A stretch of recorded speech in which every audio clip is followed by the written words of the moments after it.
Hello, আসসালামু আলাইকুম viewers, কেমন আছেন সবাইকে ঈদ মোবারক। আপনাদের ঈদ সবাই ভালোই কেটেছে, আমাদের তেমন ভালো কাটেনি, কারণ আমরা সবাই অসুস্থ। আমার মেয়ে, আমরা সবাই অসুস্থ।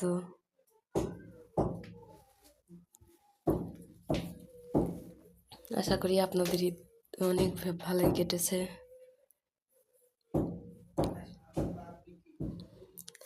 জানি না, জীবনের প্রথম আমাদের এটা ব্লগ ভিডিও বানানো কেমন হবে সবাই কমেন্টে বলবেন।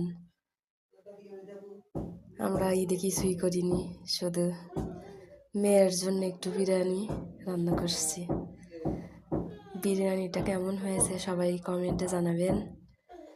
সবাই ভালো থাকবেন, আমাদের জন্য দোয়া করবেন, আমরা যেন তাড়াতাড়ি সুস্থ হয়ে যাই। আসসালামু আলাইকুম, টাটা, বাই বাই।